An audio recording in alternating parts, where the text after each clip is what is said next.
नमस्कार प्रिय साथियों, स्वागत है आप सभी का हमारे YouTube चैनल पर। तो दोस्तों, इस चैनल पर पुलिस एग्जाम की तैयारी चल रही है, जहां पर आपको सामान्य ज्ञान, Hindi, general science, current affair के यहां पर टॉपिक कंप्लीट किए जाते हैं। तो अगर आप नए हैं तो हमारे चैनल से जुड़ सकते हैं। आगामी परीक्षा लेखपाल की भी तैयारी बेहतरीन बुक्स के साथ यहाँ पर कर सकते हैं। तो आइए फ्रेंड्स, यहाँ पर हम लोग सामान्य ज्ञान के जो कि सिलेबस के अनुसार आपके 38 क्वेश्चन यहाँ पर है। काफ़ी महत्वपूर्ण है ये टेस्ट पेपर, आपको बहुत अच्छा लगेगा लगाने में। यहाँ पर आपका पहला क्वेश्चन है, रिकेट्स बीमारी किसके अभाव से होती है? रिकेट्स बीमारी किसके अभाव से होती है? आपका सही जवाब होगा डी नंबर, अर्थात विटामिन डी की हमारा होता है, विटामिन डी की कमी से होता है। ये बच्चों में होता है, रिकेट्स जो होता है ये बच्चों में होता है। जो बड़े होते हैं तो बड़े होते हैं उसमें बोला जाता है ऑस्टियोमलेशिया। जो बड़े में ये रोग हो जाता है उसे बोलते हैं ऑस्टियोमलेशिया, अर्थात जो हड्डियां होती हैं बड़ी कमज़ोर हो जाती हैं। अगर बात करें विटामिन डी का आपका रासायनिक नाम या वैज्ञानिक नाम, तो इसे बोलते हैं कैल्सीफेरॉल। ठीक है, कैल्सीफेरॉल। चलिए नेक्स्ट क्वेश्चन देखते हैं।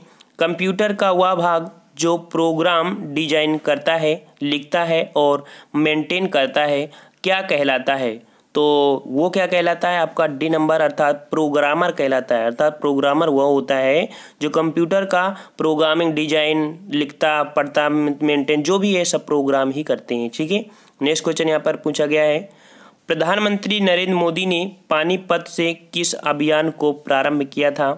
तो ये आपका सही जवाब यहाँ हो जाएगा आपका बी नंबर, अर्थात सामाजिक समरसता। ठीक है, सामाजिक समरसता ये अभियान यहाँ पर चालू किया था। आपका सही जवाब बी नंबर हो जाएगा। चलिए नेक्स्ट क्वेश्चन आपसे पूछा है, अंतरिक्ष यात्री को अंतरिक्ष से आकाश जो कैसा दिखाई देता है? ठीक है, कैसा दिखाई देता है? आपका सही जवाब होगा बी नंबर, अर्थात ये काला दिखाई देता है। ठीक है, सबको क्वेश्चन ये पता होगा, काला दिखाई देता है। नेक्स्ट क्वेश्चन आपसे पूछा गया है, क्रायोजेनिक्स का मतलब क्या होता है? क्रायोजेनिक्स का मतलब क्या होता है? तो फ्रेंड्स ए नंबर होगा, बहुत निम्न तापमान का अध्ययन करना क्रायोजेनिक्स कहलाता है। ठीक है, मतलब कि जैसे कहा जाए कि विज्ञान की वह शाखा है जिसके अंतर्गत बहुत ही अत्यंत निम्न ताप पर अध्ययन किया जाता है। भारत में क्रायोजेनिक्स इंजन का भी निर्माण किया जा रहा है, जो कि GSLV यानों में प्रयुक्त किया जाएगा। ठीक है, किस में किया गया? GSLV यानों में इसे प्रयुक्त किया जाएगा। चलिए नेक्स्ट क्वेश्चन यहाँ पर देखते हैं, वनस्पति के द्वारा शोषण किया गया अतिरिक्त जल ज़्यादातर इसके द्वारा हवा में विलीन हो जाता है। अर्थात हवा में जो विलीन हो जाता है जल किसके कारण हो जाता है? ये होगा आपका ए नंबर, अर्थात जो दिया है यहाँ पर पत्ते की ऊपरी सतह। ठीक है, पत्ते की ऊपरी सतह। समझो कि वनस्पति के द्वारा शोषण किया गया अतिरिक्त जल ज़्यादातर पत्ते की सतह द्वारा हवा में विलीन हो जाता है या छोड़ दिया जाता है। इसे वाष्पोत्सर्जन कहते हैं। इसे बोलते हैं, ऐसे बोलते हैं वाष्पोत्सर्जन। ठीक है, कैसे? वाष्पोत्सर्जन। ठीक है, वाष्पोत्सर्जन ऐसे इसे लिख देते हैं, वाष्पोत्सर्जन क्रिया भी इसे कहा जाता है। चलिए नेक्स्ट क्वेश्चन आपका है, न्यूट्रॉन की खोज किसने की थी? न्यूट्रॉन की खोज किसने की थी? आपका सही जवाब होगा ए नंबर, अर्थात चैडविक ने किया था। ठीक है, चैडविक ने कब किया था? तो ये 1932 ईस्वी में किया था। ठीक है, 1932 ईस्वी में किया था। न्यूट्रॉन जो होता है विद्युत उदासीनीकरण है, अर्थात इस पर आवेश नहीं होता है, बस याद रखना, ये पॉइंट आपसे पूछा जाता है। अगला है, सौर परिवार में निम्न में से कौन सा ग्रह सूर्य से अधिकतम दूरी पर है?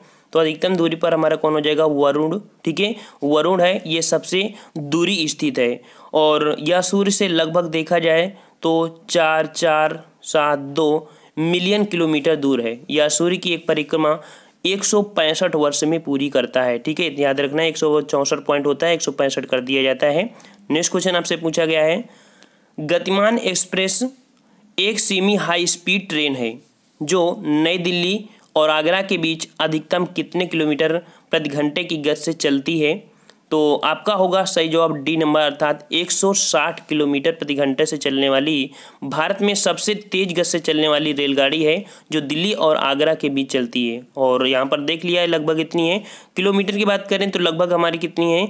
188 किलोमीटर की दूरी तय करने के लिए लगभग 100 मिनट का समय लेती है ये ट्रेन। ठीक है, चलिए अगला क्वेश्चन आपसे पूछा है कि इनमें से कौन सी नदी भारत में पश्चिम दिशा में बहती नहीं है? तो पश्चिम दिशा में नहीं बहती है तो भाई कौन सी नहीं होगी? आपका सही जवाब डी नंबर होगा, कृष्णा नदी। कृष्णा नदी भारत के पश्चिम दिशा में नहीं बहती, लेकिन साबरमती, लूनी और नर्मदा पश्चिम दिशा की ओर बहती है। अगर बात करें कृष्णा नदी, तो कृष्णा नदी निकलती कहाँ से है?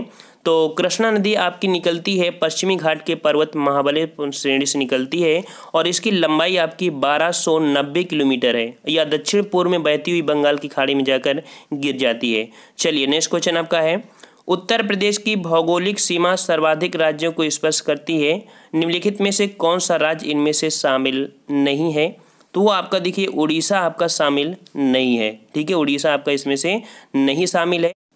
नेक्स्ट क्वेश्चन है, झील भारत की सबसे बड़ी खारे पानी की झील, या भारत की सबसे बड़ी झील भी है। तो खारे यहाँ पर झील आपकी जो बी नंबर सही होगा, चिल्का झील भारत की सबसे बड़ी खारे पानी की झील है, और ये एक हमारी तटीय या लैगून झील भी है। ठीक है, और बात करें तो ये हमारी लंबी है, 70 किलोमीटर लंबी है तथा 30 किलोमीटर चौड़ी है। ठीक है, विश्व की दूसरी सबसे बड़ी झील है ये। ठीक है, चलो अगला क्वेश्चन है कि मिट्टी भारत में सर्वाधिक मात्रा में पाई जाती है। तो कौन सी मिट्टी है जो सबसे ज़्यादा मात्रा में अपने भारत में पाई जाती है? आपका सही जवाब फ्रेंड्स यहाँ पर हो जाएगा, जो कि भारत में सर्वाधिक मात्रा में जलोढ़ मिट्टी पाई जाती है। ठीक है, सबसे ज़्यादा हमारी जलोढ़ मिट्टी पाई जाती है। नेक्स्ट क्वेश्चन आपका दिया है, भारत के संविधान की किस अनुसूची में असम, मेघालय, त्रिपुरा, मिजोरम राज्यों में जनजातीय क्षेत्रों के प्रशासन के संबंध में प्रावधान है? तो आपका सही जवाब सी नंबर होगा यहाँ पर, जो कि दिया है छठी। ठीक है, यहाँ पर जो संबंध है छठी अनुसूची के अंतर्गत ये आपका प्रावधान किया गया है। अगला क्वेश्चन आपका पूछा गया है, 73वें संविधान संशोधन 1992 के द्वारा भारतीय संविधान में जो शीर्षक से एक परिच्छेद जो कि आपका यहाँ पर 9 जोड़ा गया, जो अनुच्छेद 243 से 243 ओ के प्रावधान कवर करता है, तो ये आपका है जो कि सी नंबर है, पंचायत करता है। ठीक है, आप समझ गए हो, 73 से आपका पंचायत से संबंधित है। ठीक है, चलो अगला क्वेश्चन आपका पूछा गया है यहाँ पर कि भारत के संविधान का कौन सा अनुच्छेद राष्ट्रीय महत्व के स्मारकों और स्थानों और वस्तुओं की सुरक्षा से संबंधित है? तो ये किससे संबंधित है? आपका सही जवाब यहाँ पर फ्रेंड्स क्या हो जाएगा, सी नंबर, अर्थात यहाँ पर है अनुच्छेद जो 49 है, ये आपका राष्ट्रीय महत्व स्मारकों और वस्तुओं का संरक्षण करना हम लोगों का क्या है, कर्तव्य बनता है। ठीक है, तो आपका सी सही जवाब हो जाएगा। चलिए नेक्स्ट क्वेश्चन आपसे पूछा है, भारत का संविधान सभा द्वारा अपनाया गया था 26 जनवरी 1950 को लागू, अर्थात ये भारतीय संविधान कब हमारा संविधान सभा द्वारा बनकर तैयार हुआ या अपनाया गया? तो सी नंबर होगा आपका 26 नवंबर 1949 को संविधान सभा द्वारा ये बन गया था और 26 जनवरी 1950 को लागू किया गया था। नेक्स्ट क्वेश्चन यहाँ पर देखते हैं, क्वेश्चन आपका कह रहा है, उत्तर प्रदेश के कौन सा आपका जिला है या हमारे कहाँ पर बुद्ध ने अपना पहला उपदेश दिया था और अपने कार्यविधि की नींव डाली थी? आपका सही जवाब यहाँ पर हो जाएगा फ्रेंड्स, जो कि सी नंबर है, सारनाथ में यहाँ पर दिया था। ठीक है, कहाँ पर दिया था? सारनाथ में दिया था। सारनाथ में सबसे पहला उपदेश 5 शिष्यों को। नेक्स्ट क्वेश्चन आपसे पूछा है, जनवरी 1858 ईस्वी में लॉर्ड कैनिंग ने यहाँ पर किया था तक चले गए और दिल्ली डिवीजन को छोड़कर उत्तरी पश्चिमी प्रांत का गठन किया। मतलब यहाँ पर देखा जाए 19 का क्या कह रहा है, तो जनवरी 1858 में लॉर्ड कैनिंग इलाहाबाद तक चले गए और दिल्ली डिवीजन को छोड़कर उत्तर पश्चिमी प्रांत का गठन किया। तो यहाँ हो जाएगा इलाहाबाद। ठीक है, चलो यहाँ पर ऑब्जेक्टिव ऐसा दे दिया है, थोड़ा अजीब सा टेस्ट पेपर बना दिया है, हर एक में ऑब्जेक्टिव कर दिया है। यहाँ पर देखिए को उत्तर प्रदेश के हिमालयी पहाड़ी क्षेत्र में उत्तराखंड नामक एक नया राज्य अस्तित्व में आया था। तो यहाँ पर कौन सा राज्य है, यहाँ पर जो कौन सा राज्य है जो कि हिमालयी क्षेत्र में आया था, उत्तराखंड नामक राज्य बना था, कब बना था? आपका सही जवाब यहाँ पर फ्रेंड्स क्या हो जाएगा, 20 का आपका सही जवाब होगा यहाँ पर बी नंबर, अर्थात 9 नवंबर सन 2000 को उत्तराखंड नया राज्य बना था। अगला क्वेश्चन आपसे पूछ लिया है यहाँ पर कि उत्तर प्रदेश के सबसे शानदार लोक नृत्यों में से एक है। इस शैली में एक मुश्किल संतुलन नृत्य शामिल है, जिसमें एक घूंघट काढ़े महिला नृत्य सिर पर लकड़ी के पिरामिड के मंच पर एक साथ 108 लैंप रखकर नृत्य करती है। तो ये कौन सा डांस है? ठीक है, यह आपका जो डांस हो जाएगा सही होगा आपका डी नंबर, अर्थात जो चार कुलाह डांस होता है, चार कुलाह डांस, वो समझ लीजिए 108 लैंप रखकर नृत्य करती हैं। ठीक है, चलो अगला क्वेश्चन आपसे पूछा है कि निम्नलिखित में से कौन सा रासायनिक परिवर्तन है? कौन सा रासायनिक परिवर्तन है? आपका सही जवाब यहाँ पर हो जाएगा ए नंबर। यहाँ पर देखते हैं ऑप्शन दिया है, पटाखों का जलना आपका एक दहन एक रासायनिक परिवर्तन है। दहन के उपरांत पदार्थ के रासायनिक संगठन एवं गुणों में परिवर्तन हो जाता है। अगला क्वेश्चन आपसे दिया गया है कि निम्नलिखित में से कौन सा विकल्प कमाल लेड का चिन्ह है। लेड का चिन्ह क्या होता है, सबको पता होगा। बी नंबर आपको होगा पीबी, ठीक है, पीबी इसका चिन्ह है। और जिसका चिन्ह हमारा बोलते हैं प्लम्ब भी होते हैं, लैटिन शब्द होता है प्लम्बम। नेक्स्ट क्वेश्चन आपसे पूछा है निम्नलिखित में से किस वैज्ञानिक ने चेचक हेतु टीकाकरण की खोज की। देखिए आप लोग जनरल साइंस को अच्छे से कवर लेना। अगर पुलिस एग्जाम निकालना चाहते हैं तो आप जनरल साइंस अच्छे से कवर कर लेना। आप जनरल साइंस कवर कर लिया तो समझ लीजिए जनरल साइंस से क्वेश्चन नहीं गलत होते, लेकिन जीएस से संबंधित क्वेश्चन गलत हो जाते हैं। कहाँ तक जीएस रटोगे, लेकिन जनरल साइंस एक एरिया होता है, ठीक है, उसको आप रट के जाइएगा। निम्नलिखित में से किस वैज्ञानिक ने चेचक हेतु टीकाकरण की खोज किया था। तो यहाँ पर किसने किया था, आपका सही जवाब हो जाएगा यहाँ पर ए नंबर आपका दिया है। एडवर्ड जेनर ने चेचक के टीके की खोज की थी। अगला क्वेश्चन है निम्नलिखित में से कौन से मच्छर से उत्पन्न रोग नहीं है। मच्छर से ये रोग नहीं होता है, तो कौन सा नहीं रोग होता है। डी नंबर यहाँ पर देखिए, जो दाद है या रिंगवर्म के नाम से जानते हैं, यह एक कवक जनित रोग है, ठीक है, यह मच्छर से उत्पन्न नहीं होता, ये कवक जनित रोग है। अगला है जीएसटी बिल को पारित करने वाला सर्वप्रथम राज्य कौन सा है। तो ये राज्य कौन सा है भाई, आपका सही जवाब क्या हो जाएगा। तो आपका सही जवाब यहाँ होगा बी नंबर, अर्थात असम राज्य है जिसने सर्वप्रथम पारित किया था। नेक्स्ट क्वेश्चन आपसे पूछा गया है यहाँ पर विश्व ओजोन दिवस कब मनाया जाता है। विश्व ओजोन दिवस कब मनाया जाता है, बहुत इजी क्वेश्चन आपका है।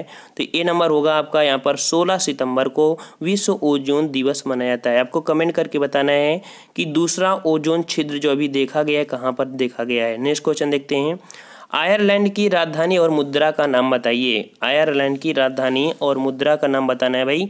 तो यहाँ पर आपका हो जाएगा सी नंबर, अर्थात आयरलैंड की डबलिन और मुद्रा क्या है, यूरो है, ठीक है, यूरो। नेक्स्ट क्वेश्चन देखते हैं 29 नंबर कह रहा है भारत की संचित निधि से निकालने के लिए निम्नलिखित में से किसका अनुमोदन है। अर्थात भारत की जो संचित निधि है उससे अगर पैसा आप निकालना चाहते हैं तो किसका अनुमोदन अनिवार्य होता है, यह होता है आपका बी नंबर, अर्थात भारत की संसद की माध्यम से ही हम लोग उनके अनुमोदन के बाद ही हम पैसा निकाल सकते हैं। लेकिन आकस्मिक निधि होती है तो राष्ट्रपति निकाल लेते हैं आकस्मिक निधि में, ठीक है। चलो अगला है क्वेश्चन कह रहा है राज्य विधानसभा में कोई भी धन विधेयक पुनः स्थापित नहीं किया जा सकता है बगैर किसकी अनुमति पर, बगैर किसकी अनुमति पर। तो आपका हो जाएगा ए नंबर, संसद की। नेक्स्ट क्वेश्चन कह रहा है एक उच्च न्यायालय का न्यायाधीश अपना त्यागपत्र संबोधित करता है। तो जो को उच्च न्यायालय का न्यायाधीश होता है तो अपना त्यागपत्र किसको संबोधित करता है भाई। सही जवाब आपका क्या हो जाएगा, तो ए नंबर होगा राष्ट्रपति को। क्यों, क्योंकि राष्ट्रपति ही उच्च न्यायालय के न्यायाधीश को नियुक्ति करते हैं, लेकिन शपथ ग्रहण कौन कराते हैं, राज्य के राज्यपाल कराते हैं, ठीक है। चलिए अगला क्वेश्चन आपका है आज़ाद हिंद फौज के अधिकारियों ने लाल किले में चल रहे मुकदमे में उनमें पक्ष में निम्नलिखित में से किसने वकालत की थी। अर्थात जो चल रहा था मुकदमा, ठीक है, लाल किले वाला, तो उसमें से वकालत किसने किया था। आपका सही जवाब यहाँ पर हो जाएगा जो कि यहाँ पर सी नंबर M.A. जिन्ना, ठीक है, M.A. जिन्ना ने यहाँ पर वकालत किया था, ठीक है, याद रखना। नेक्स्ट क्वेश्चन देखते हैं। क्वेश्चन अब आपका अगला है 34, मध्यकालीन भारत के मुगल शासक वस्तुतः थे। तो मध्यकालीन भारत के जो मुगल शासक थे तो कौन थे, यहाँ पर देख सकते हैं कि हमारे कैसे थे। तो हमने बताया था, अगर पढ़ा रहे नहीं पढ़े हैं तो चगताई तुर्क थे। वो कैसे थे, चगताई तुर्क थे। नेक्स्ट क्वेश्चन आपका दिया है, क्वेश्चन आपसे कह रहा है प्रधानमंत्री नरेंद्र मोदी ने सितंबर 2018 में किस राज्य में सवें एयरपोर्ट का उद्घाटन किया। अर्थात यहाँ पर सवें एयरपोर्ट का उद्घाटन किया है भाई। तो कहाँ पर उद्घाटन किया है बताइए जल्दी से। आपका हो जाएगा बी नंबर, अर्थात ये आपका सिक्किम में यहाँ पर सवें नंबर का एयरपोर्ट का उद्घाटन किया है, ठीक है। नेक्स्ट क्वेश्चन आपका है युद्ध अभ्यास 2018 जो कि सैन्य अभ्यास का आयोजन भारत के किस राज्य में हुआ है। तो युद्ध अभ्यास जो कि 2018 कहाँ पर हुआ है, आपका सही जवाब होगा आपका बी नंबर, अर्थात उत्तराखंड में हुआ, ठीक है, उत्तराखंड में। नेक्स्ट क्वेश्चन आपसे पूछा है लड़ाकू विमान जो कि तेजस हवा में ईंधन भरने का परीक्षण सितंबर 2018 में कहाँ पर किया था। तो ये कहाँ पर किया गया था, आपका सही जवाब होगा ए नंबर, अर्थात आगरा और ग्वालियर 2 जगह में यहाँ पर परीक्षण किया गया।